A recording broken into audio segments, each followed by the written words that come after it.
Today's lunch together online. Oops, I keep my bio on my phone, keeps going away. So I'm really pleased to introduce my friend Cantor Evan Kent. I'll read you some parts of his bio and then add a few words of my own. So in July 2013, Evan moved from Los Angeles to Jerusalem, where he currently lives with his husband, Rabbi Donald Gore, and their cats, who are very cute, Archie and Griffin. You can see them on their Facebook pages. Evan received his ordination as a cantor and his master's in sacred music from the Hebrew Union College in New York, and served as Temple Isaiah served at Temple Isaiah in Los Angeles as its cantor for 25 years. He received his bachelor's degree from the Manhattan School of Music and a master's degree in public administration from the City University of New York. He also received a doctorate in music education from Boston University in May of 2014. What he didn't say in his bio, but because this is his formal bio, was that Evan and his husband Donald and I were all ordained the same year from the same New York campus. So we all stood on that bima in Temple Emanu-El and received our rabbinic or cantorial ordination. So that's a kind of exciting connection. And Evan's husband, Don, and I were actually good friends in rabbinic school. So he currently serves on the faculty of the Hebrew Union College in Jerusalem, where he teaches liturgy and sacred music.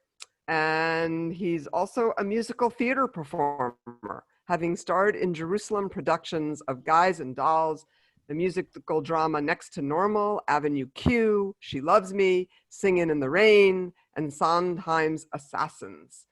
Evan also portrayed Yitzhak Rabin in a new musical drama called November that dramatized the last week of Rabin's life. Evan's one-man show, Shards, Putting the Pieces Together, has been presented in Jerusalem, Prague, New York, and California. And the show chronicles Evan's, now Montreal, I was gonna say that. Chronicles Evan's aliyah to Israel, as well as his grandparents' immigration to the United States from Eastern Europe.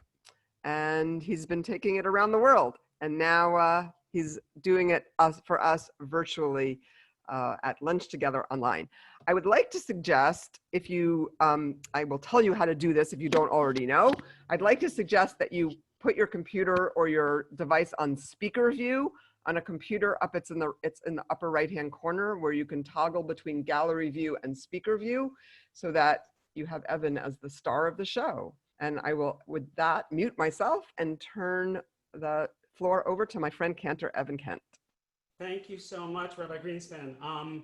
You're actually seeing today, or this afternoon, you're seeing about 35 minutes of the actual show. The show runs about an hour and 20 minutes. It is an original musical that I wrote, really telling the story of my aliyah and interwoven with stories of my grandparents' immigration from Russia and Central Europe to the United States at the turn of the 20th century.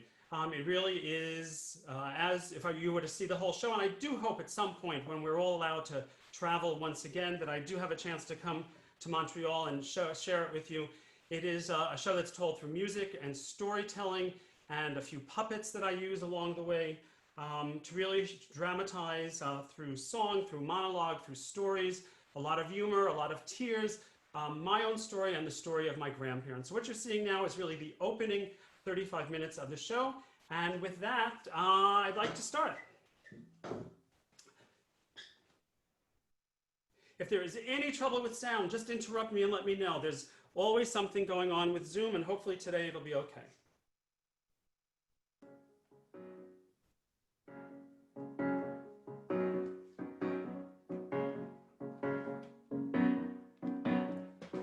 Let me tell you a story. Let me sing you a song.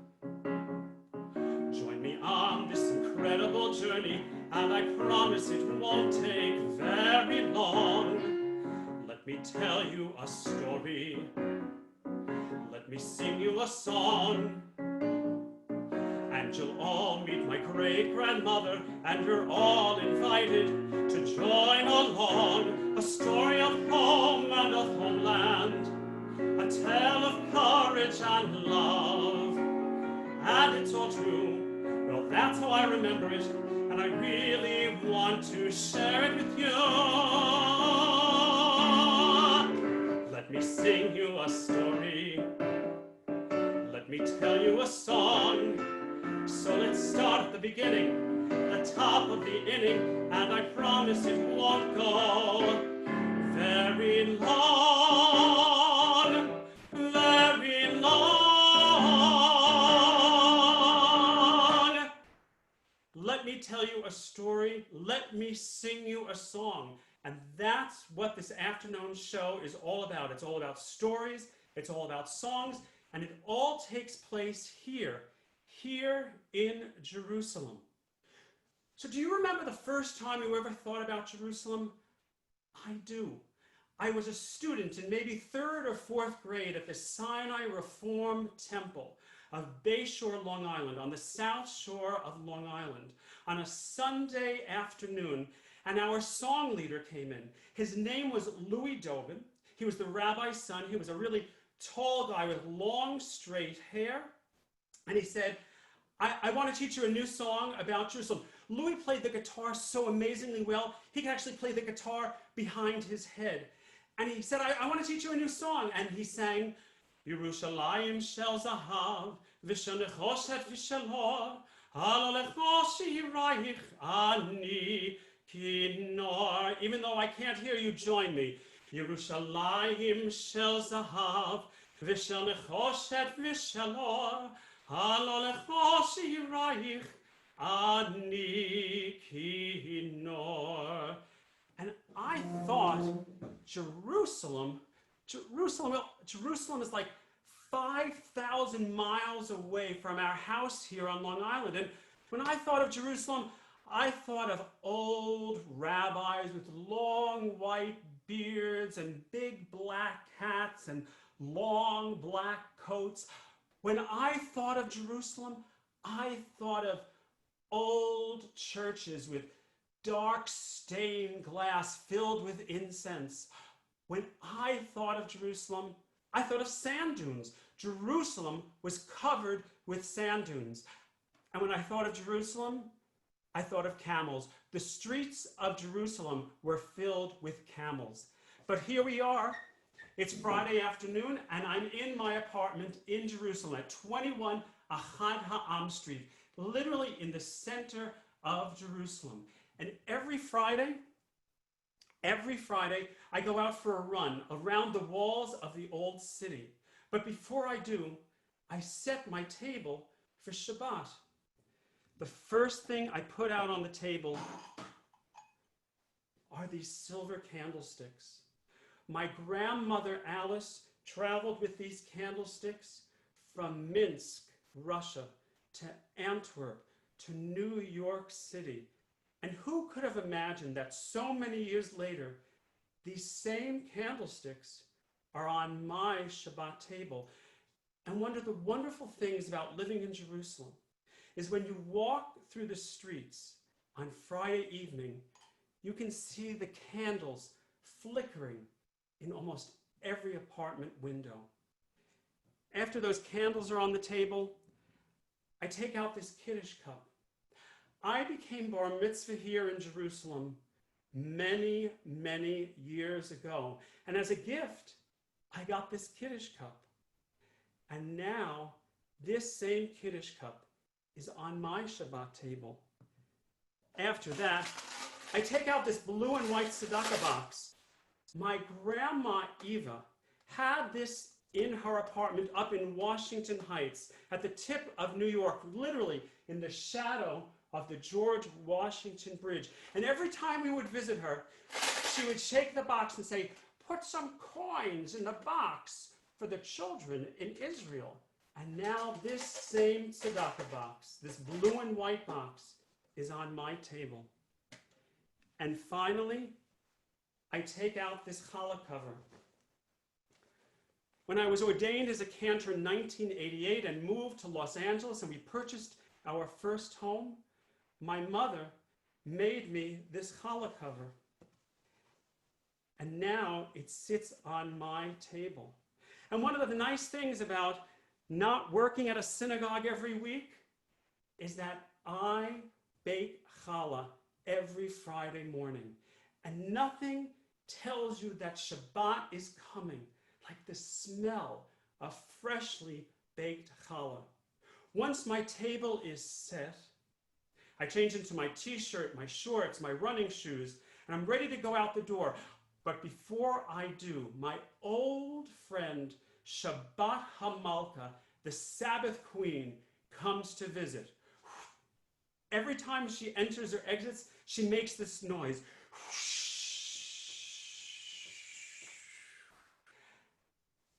Evan, darling, it's so good to see you. And oh, you're baking challah. Nothing smells like Shabbat, dear, like the smell of freshly baked challah. And look at your Shabbat table, dear. You have Grandma Alice's candlesticks, the Kiddush cup from your bar mitzvah, Grandma Eva's blue and white tzedakah box, and the challah cover from your mother. But oh dear, oh darling, there's something missing. I can't put my finger on it, but there's something missing. There's something that should be on the table, but isn't. It'll come to me. Are you going running, dear, like you do every Friday? Mm-hmm. I read in Prevention magazine, darling, that running is not so good for your ankles. So please, dear, please be careful. Shabbat shalom, darling. I'll see you in about an hour. And with that, Shabbat Hamalka vanishes.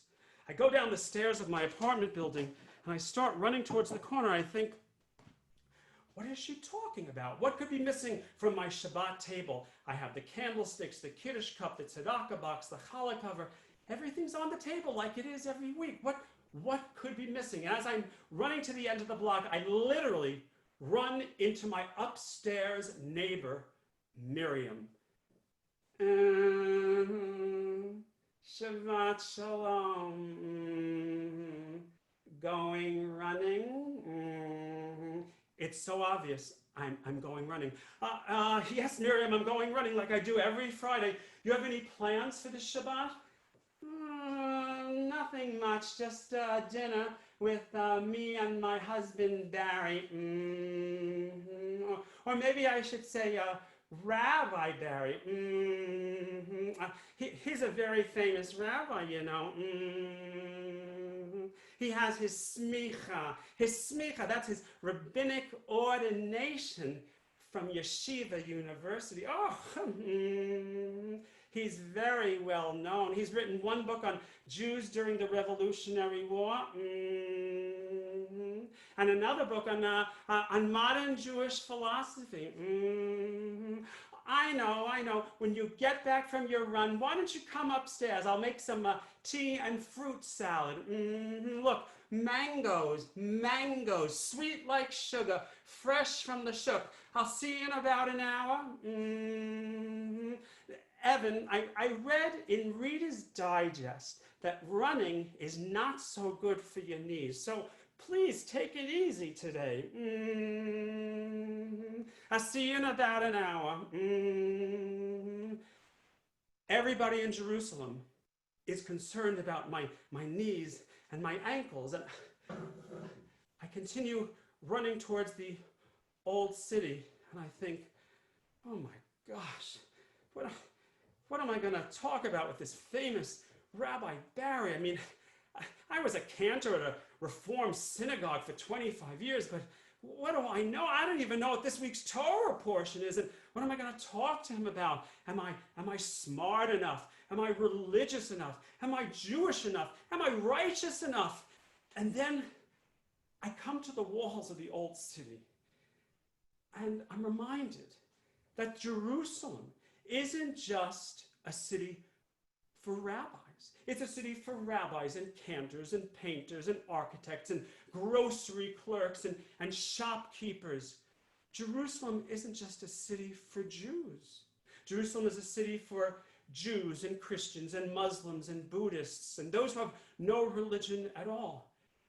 And Jerusalem isn't just for the religious. Jerusalem is for those who have a lot of faith or no faith or somewhere in between. Jerusalem is a city for all of us. And as I'm standing in front of the walls of the old city, having this incredible revelatory moment, I do that thing when you lose something and you sort of jump, you go, oh, oh, oh. And I realize I've lost the keys to the apartment. And if I don't have the keys to the apartment, I can't get back into the apartment to then change so I can go upstairs and have tea and fruit salad with Miriam and Rabbi Barry. But then I find my keys. They're actually in these new pair of shorts. They're sort of in this secret key pocket in the back. And I'll let you in on a secret. I never lose my keys. Why? Because I have a key song that I sing every time I go out the door. And it goes like this. Keys, keys, keys. Don't forget your keys. Try it with me. Keys, keys, keys. Don't forget your keys. Oh, I can almost hear you one more time. Keys, keys, keys. Don't forget your keys. My grandpa Ben had those words written on an index card that he had taped to the back of his apartment door. He gave me the words, I put it to music, and now the whole family sings. Keys, keys, keys. Don't forget your keys. So I now want to share with you a story about finding something you didn't know you had lost. And to tell you that story, I want to take you to the Park Slope section of Brooklyn, where I lived when I was a student in the Hebrew Union College. Now, my apartment in Brooklyn was not very large. My apartment in Brooklyn was actually quite small. My apartment in Brooklyn was minuscule, but it was organized really well. I like the kind of organization where all the papers on my desk are lined up at right angles to each other. I like the kind of organization where all my books are organized by subject and author and title. I like the kind of organization, if you open up my clothing closet, all the shirts are organized by color and pattern and style. And it's true. If you go into my kitchen and slide open the spice drawer, all my spices are alphabetized and organized. The other thing that I do to keep myself really organized and orderly is that when I'm practicing, when I'm learning music, I don't like to be disturbed. So it's September of 1984. It's my first year at the Hebrew Union College School of Sacred Music. I'm studying to be a cantor. And my first high holiday job is at the Stephen Wise Free Synagogue on West 68th Street. I'm going to be the cantor for the overflow service in the basement of the synagogue. I couldn't be more excited. So I'm home and I'm practicing. Avinu Malkeinu, Avinu Malkeinu, ring, ring, ring. The phone starts to ring, ring, ring, ring. Avinu Malkeinu, Chanenu ve'anenu, ring, ring, ring. Ki Emanu Masim, ring, ring, ring, ring, ring. Aseh Imanu, ring, ring, ring. Hello? Oh, hi, Dad. No, you're not bothering me at all. I just was getting ready for the high holidays. Sure, sure. Yes, yes. Rosh Hashanah is early this year. Sure, Dad. Wait a second, Dad. Try that again. Slow down a little bit. You're telling me that your father, my grandfather, is alive and well and living where? Dad, that's less than a mile from where I live here in Brooklyn. No, I do want to meet him. Hold on, let me get the number. Hold on. Okay. Sure. No, I'll call him in the morning. Okay. Thanks, Dad. Thanks. So in the midst of my very, very organized life comes this moment of complete chaos. I have a grandfather that I didn't even know existed. So I called my father back just to get a little bit of clarification. Hello, Dad, just tell me, what happened? My father told me that when he was an infant, his parents got divorced. It seems that his father was unemployed and started associating with a group of guys who were communists or socialists. And my grandmother's family didn't think that was such a good idea, so they forced them to get divorced. My father stopped speaking to his father. 5 years, 10 years, 42 years later, I have a grandfather that I didn't even know about. So what do you say to your grandfather the first time you're going to speak to him? Maybe something like, hello, hi, this is Evan, your grandson. Tell me something about yourself. Or, hello, hi, this is Evan, your grandson. This is Evan, your grandson. You've missed every significant event in my entire life. But the call actually went like this. Hello, is this Ben? Ben Cates? Hi, yes, this is Evan. Evan, your grandson. Oh, you've heard a lot about me. Uh-huh. Oh no, I definitely want to meet. I definitely want to meet.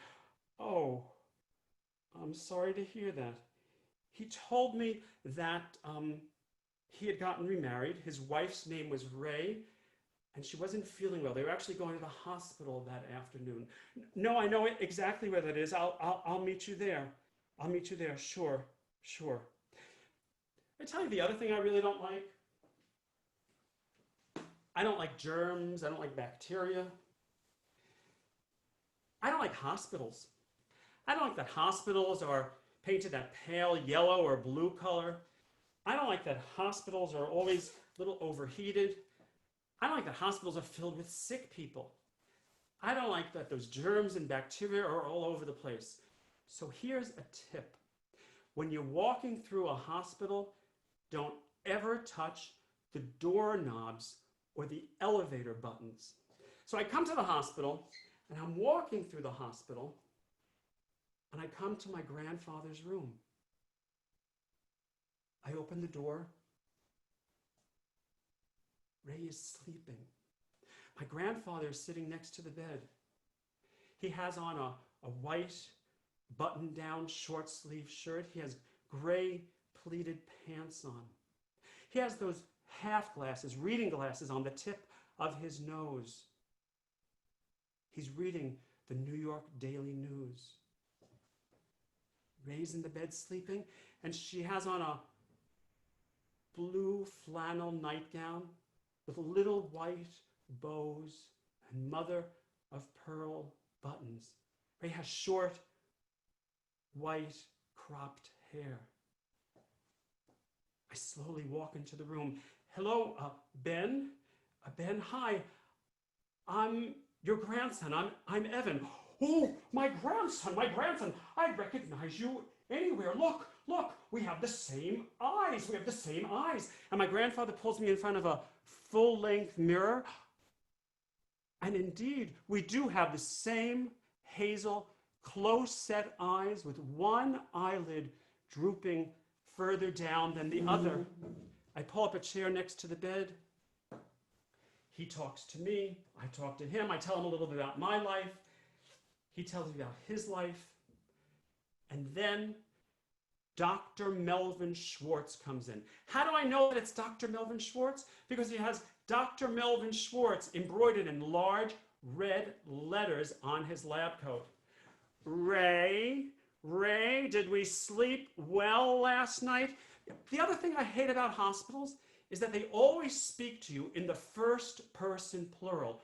Ray, did we sleep well last night? Ray, did you make a number 1 or a number 2 this morning?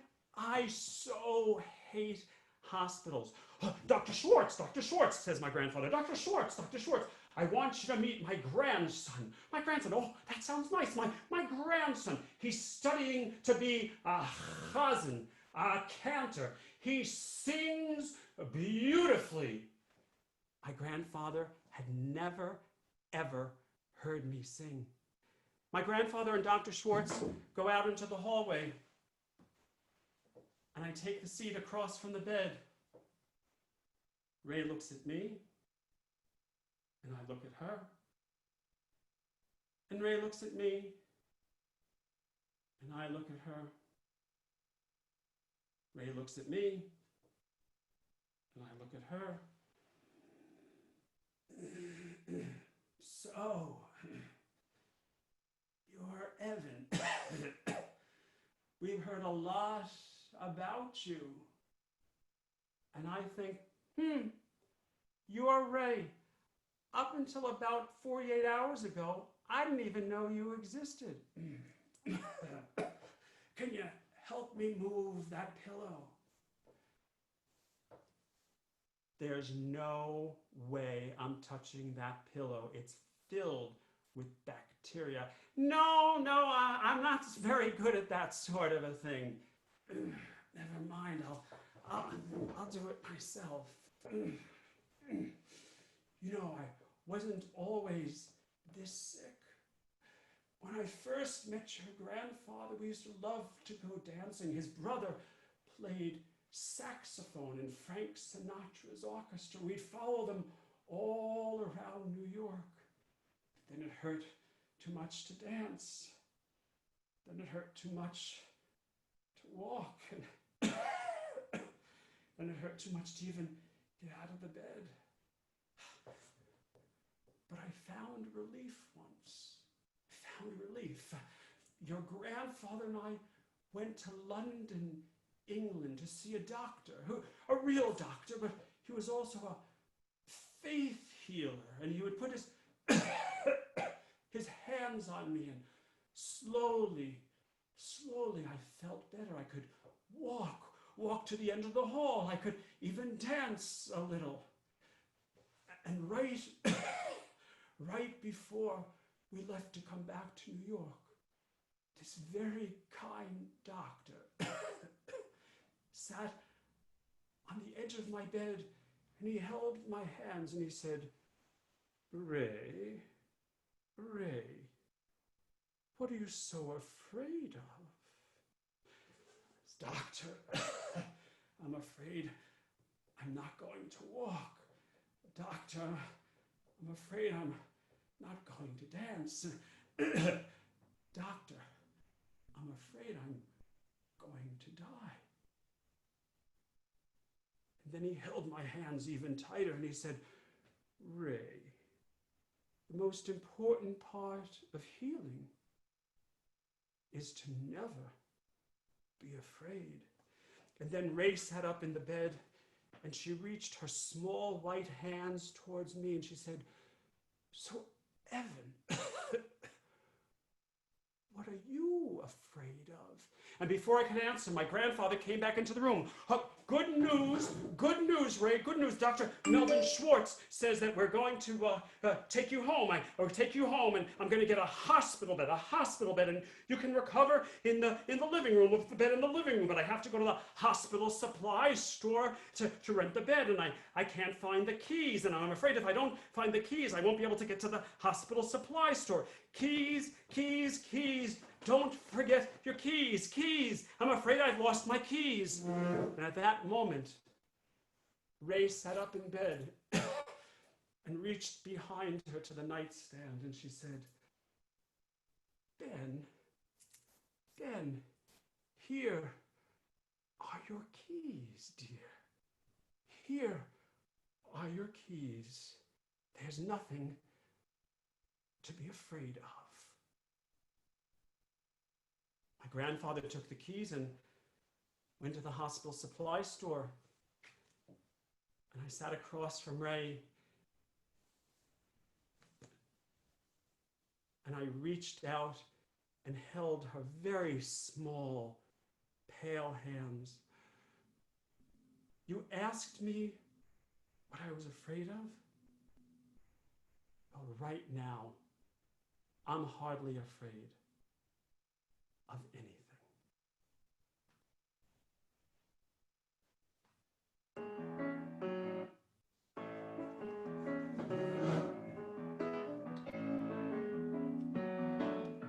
There is nothing that I am afraid of.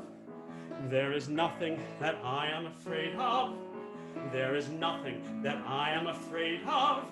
Yet there are so many things I fear. There is nothing that I am afraid of. There is nothing that I am afraid of. There is nothing that I am afraid of. Yet there are so many things I fear. Will I always be this chubby? There's monsters under the bed. There's something different about me. It's a feeling that I dread. Will I eat alone at lunchtime? Will I get beat up again in PE? Will I get an A in algebra? Where's the Evan I'm going to be? There is nothing that I am afraid of. There is nothing that I am afraid of. There is nothing that I am afraid of. Yet there are so many things I fear. Where should I go to college? Will Juilliard want me? Is music school a waste of time? Where's the Evan I'm going to be? Microbes still on the doorknob. In Brooklyn on my own. Coming out to my parents. Will I spend my life alone? There is nothing that I am afraid of. There is nothing that I am afraid of. There is nothing that I am afraid of. Yet there are so many things I fear. That boyfriend who became my husband, we've made it 30 years. And at 60 I'm still asking, am I the sum of all my fears? There is nothing that I am afraid of. There is nothing that I am afraid of. There is nothing that I am afraid of. Yet there are so many things, so many things, so many things I fear.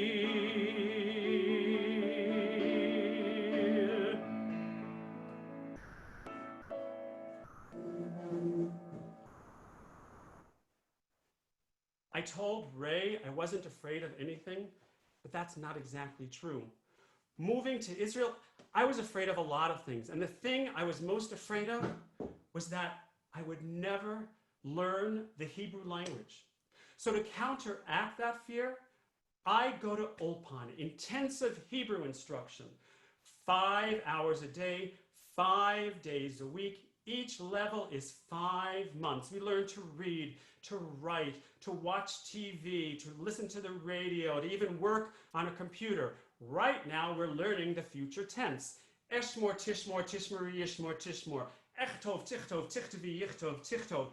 And then the teacher says something, but I don't understand. She's speaking very quickly and using a very high vocabulary. You know what it sounds like? Do you remember in those Charlie Brown cartoons when the teacher would talk to the class? So all I hear is womp, womp, womp, womp, womp, womp, womp, womp, womp, womp, womp. And then what do people do when you're speaking a foreign language and you know you don't understand them? They speak louder and they speak slower. So now all I hear is womp, womp, womp, womp, womp, womp, womp, womp. And before I can say anything, Muhammad, he's the guy who sits next to me, he says, you want me to tell you about my family? My family has lived in Jerusalem for 600 years. We own the olive groves at the entrance to the city. And my father, who came from basically nothing, is now the head of thoracic surgery at Hadassah Hospital. And then the other side of me is Sergey. He says, you want me to tell you about my family? My family came here in 1982. And my mother, who had almost no education, is now the head engineer at the Intel plant here in Jerusalem. And before I could say anything about my family, the teacher says it's time for hafsaka. That's the morning break. And I'll be really honest, this is my favorite time of the entire day. I go down the stairs, go across the street to the falafel stand, and for about 10 shekels, get a pita filled with falafel and hummus and tahina and salad and hot sauce and chips. Those are French fries with a little bit more tahina on top.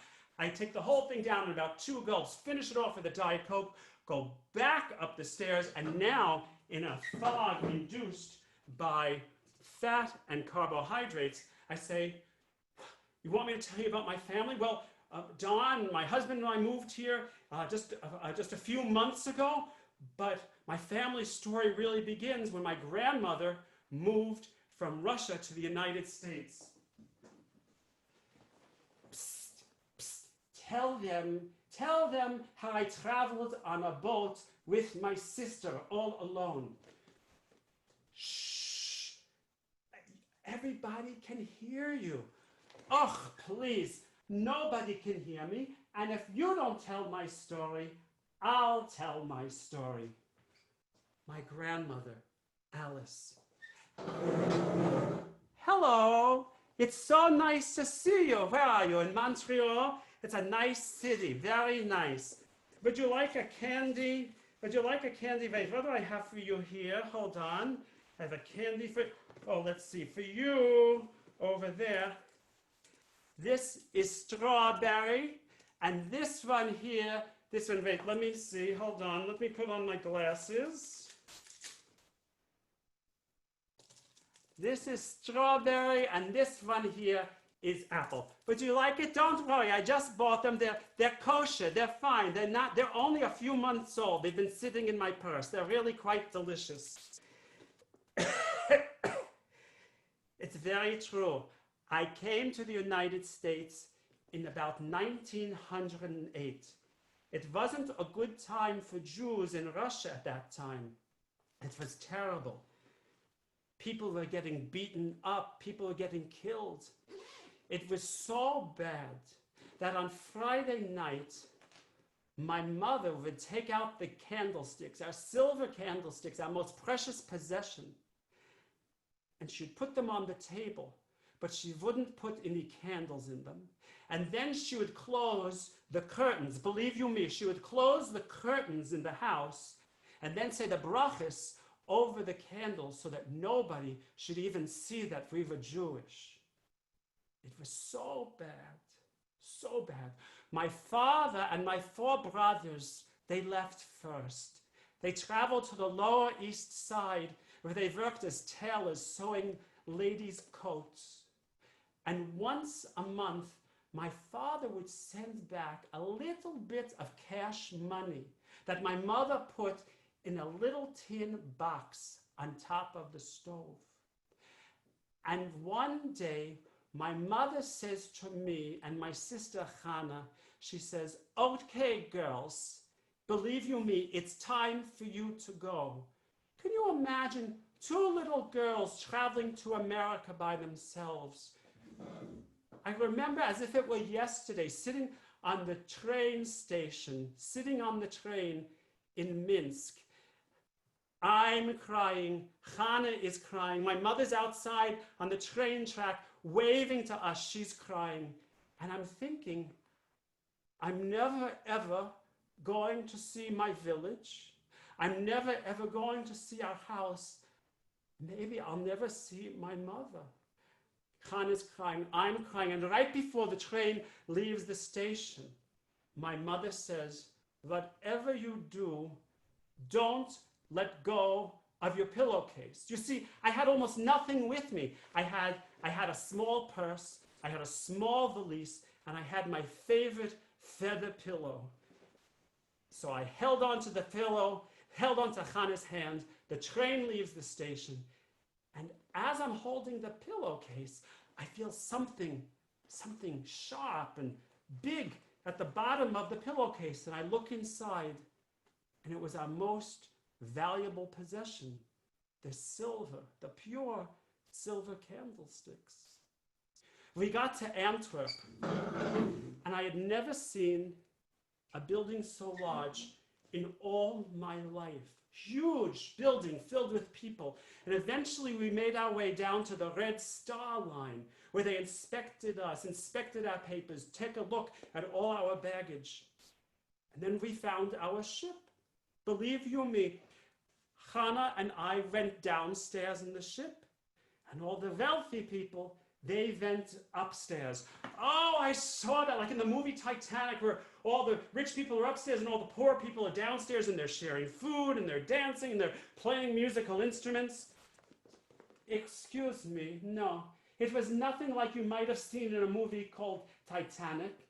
The bottom of the ship was dirty and dusty and filled with very difficult people, and I never let go of Hannah, and I never let go of the pillowcase. We sailed for about 7 days.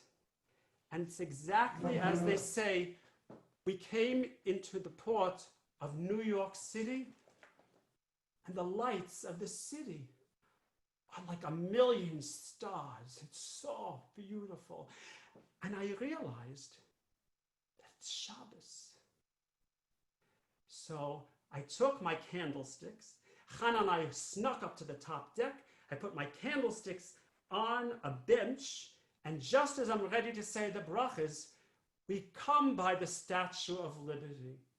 Have you ever seen the Statue of Liberty? Do you know that she's all green? Now, I had seen pictures, but I didn't know she was green. And I'm looking at her, and I'm wondering, who are her parents? Where are her parents? It's the middle of November, and she's standing out in the middle of New York Harbor, and she's wearing this green schmata, and I have heavy winter boots on my feet. And what is she wearing? She's wearing these sandals. And as we come by the Statue of Liberty, I hear, psst, psst, little girl, little girl.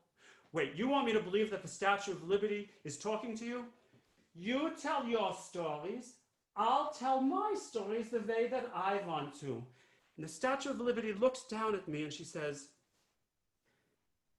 little girl, give me your tired, your poor, your huddled masses yearning to breathe free. I can see you're tired, I can see you're poor, and I can see that you're a huddled mass, but oh my dear, you don't have to be afraid to say the blessing here. You can light the candles. This is America, the land of religious freedom, the land of opportunity. And you know what happens next? The Statue of Liberty, out of that big crown of hers, she takes out 2 candles, she puts them in the candlesticks, and then with that big torch, she lights my Shabbat candles. And that was my first Shabbos in America. But you tell me, Mr. Famous Cantor in Los Angeles, why did you come here to Jerusalem, the middle of the desert? Why did you come here? Oh, Grandma Alice, it's so complicated, but maybe it's because of what the last line of the Israeli national anthem says. It says, Lihiot am chofshi be'artzenu, to be a free people in our own land. Okay, that's very nice, but how did you get here? How did we get here? Dawn and myself and Merlin, our cat of now blessed memory, we took a nonstop flight from Los Angeles to Tel Aviv.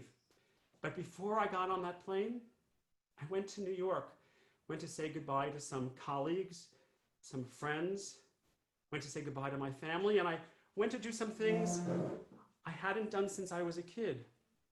For example, I went to the top of the Empire State Building.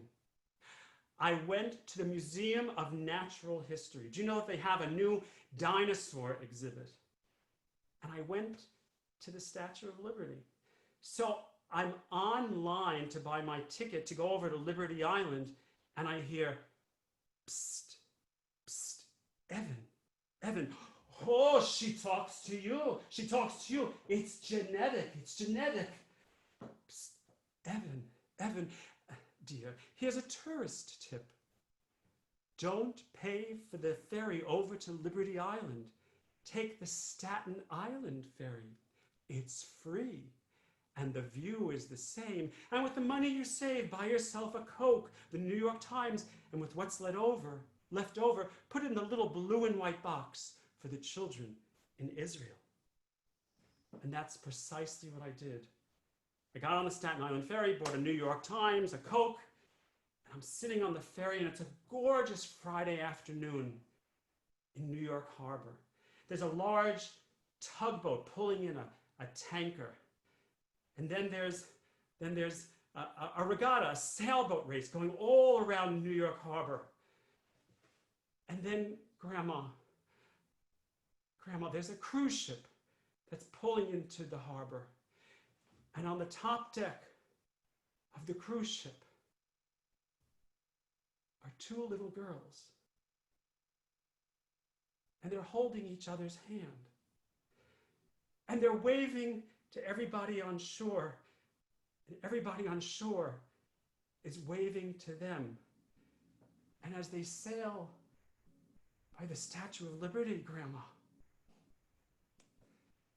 the Statue of Liberty bends down to them and says, Shabbat Shalom, welcome to America.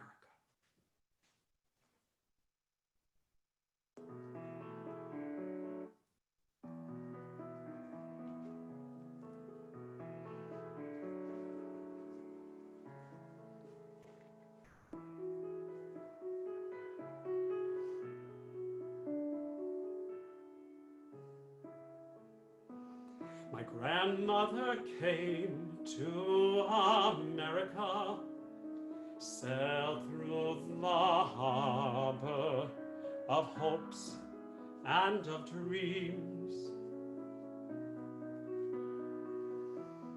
Back in the old days, when the streets were paved with gold, and the skies light with moonbeams,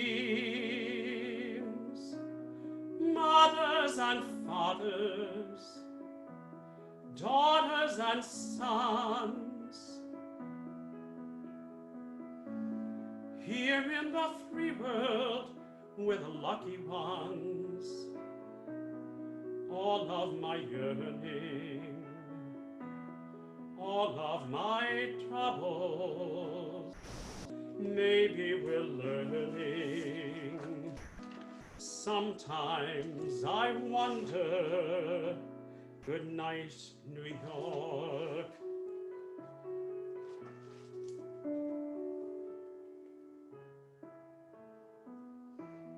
Before the Kennedys,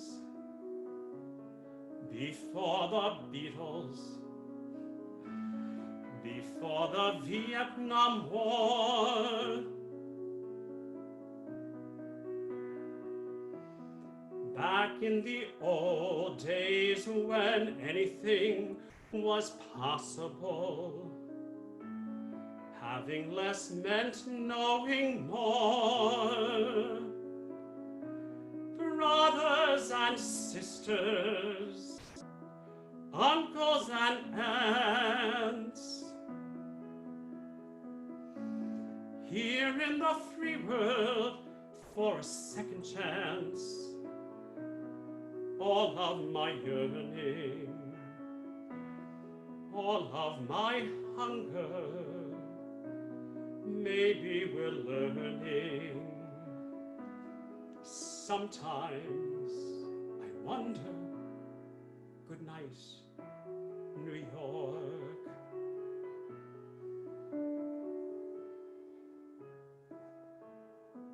My grandmother came to America, sailed through the harbor of hopes and of dreams.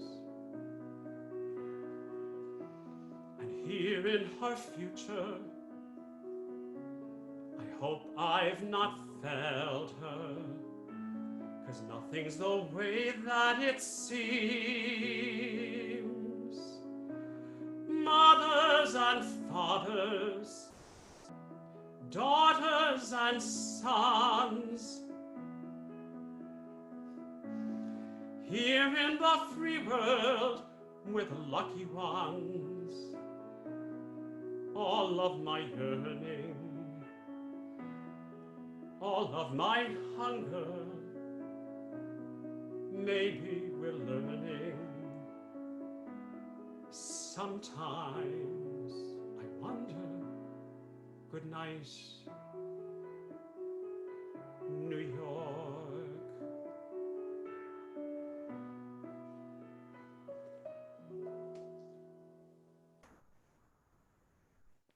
So you've met my grandma Alice, you met my Aunt Hannah, you met Shabbat Hamalka, you met my upstairs neighbors, you met my grandpa Ben.